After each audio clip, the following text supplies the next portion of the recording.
بھائی آپ نے ویڈیو میں کہا تھا کہ جنت میں اللہ کو ایک منی خدا ہمیں ایک منی خدا بنا دے گا. ایک مفتی نے اس عقیدے کو باطل کرا. یار پوری آپ کلپ تو سنیں. میں نے یہ بات کی تھی کہ خالق اور مخلوق کا فرق اپنی جگہ موجود ہے، لیکن جو کوالٹیز اللہ کی ہیں ان میں سے کئی کوالٹیز اللہ اپنی مخلوق کو دے گا. مثلا ہمیشہ کی زندگی یہ کس کی کوالٹی ہے؟ اللہ کی. اور جنت میں ہماری زندگی کیا ہوگی؟ ہمیشہ. ایک بدبخت پڑھنے لگا، جب خود قرآن اور حدیث پڑھنے لگا تو کیا کہنے لگا؟ ماذ اللہ ثم ماذ اللہ، کل قیامت میں اللہ تبارک و تعالی جنت میں منی خدا بنا رہا ہوگا، چھوٹے چھوٹے خدا بنا رہا ہوگا. ماذ اللہ ثم ماذ اللہ. جب اس سے پوچھا بھائی یہ چھوٹے چھوٹے خداؤں کا مطلب کیا ہے؟ یہ تو آپ شرکیہ بات کر رہے ہیں، اللہ تو ایک ہی ہے، نہ چھوٹا خدا نہ بڑا خدا.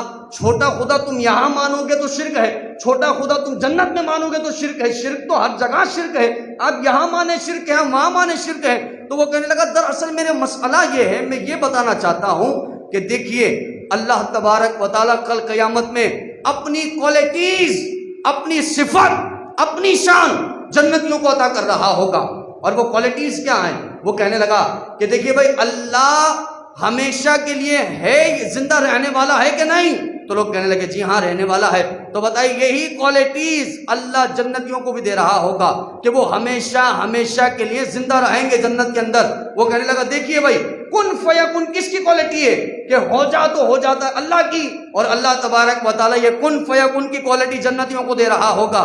تو گویا کہ وہ بڑا خدا ہو گیا معاذ اللہ، اور یہ جنتی منی خدا ہو گئے معاذ اللہ ثم معاذ اللہ. تو میں کہنے لگا حضور اگر آپ نے کبھی قرآن اور حدیث سے مبارکہ پڑھی ہوتی تو آپ کو سمجھ آ جاتا کہ ان باتوں میں کتنا بڑا فرق ہے، خالق اور مخلوق میں کتنا بڑا فرق ہے. فرماتے ہیں وہ فرق یہ ہے، آپ نے کہا کہ جنتی جنت میں ہمیشہ زندہ رہیں گے اور اللہ بھی ہمیشہ زندہ رہتا ہے. تو میں کہا اس میں سب سے بڑا فرق یہ ہے کہ میرا رب خود زندہ ہے اور جنتیوں کو اللہ اپنی عطا سے ہمیشہ والی زندگی عطا فرما رہا ہوگا. یہ فرق ہے، اس بات کو سمجھیے. اللہ کو کسی نے زندہ نہیں رکھا ہے، وہ اپنی ذاتی طور پر زندہ ہے. اللہ قیوم ہے، ذاتی طور پر زندہ ہے، ذاتی طور پر قیوم ہے. جبکہ جنتیوں کو ذاتی طور پر اللہ زندگی نہیں دیتا، بلکہ وہ تو اللہ کی عطا ہے کہ اللہ ان کو ہمیشگی والی زندگی عطا فرما رہا ہے. یہ کوالٹی کہ کن ہو جا یہ اللہ کی اپنی ذاتی ہے. اللہ کو کس نے دی ہے؟ کسی نے نہیں دی ہے، وہ خالق ہے.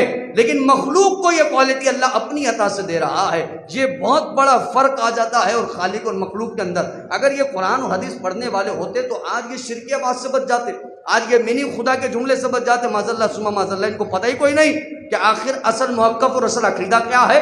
بھائی جو ذاتی زندگی رکھتا ہے اسے خالق کہا جاتا ہے، اور ہم سب جو عطائی زندگی یہاں بھی ہے اور جنت میں بھی ہوگی ان سب کو مخلوق کہا جاتا ہے. اور یہ یاد رکھیے گا یہ منی خدا کا جملہ معاذ اللہ، چھوٹا خدا کا جملہ آپ یہاں کہیں گے تو بھی شرکیہ ہے، آپ جنت کے لیے کہیں گے تو بھی شرکیہ جملہ ہے. کیونکہ ہمارا ایمان ہے میرا رب ایسا واحد و قہار ہے کہ قل هو اللہ احد اللہ الصمد. اس کی وحدانیت یہاں بھی سلامت رہے گی، اس کی وحدانیت جنت میں بھی سلامت رہے گی.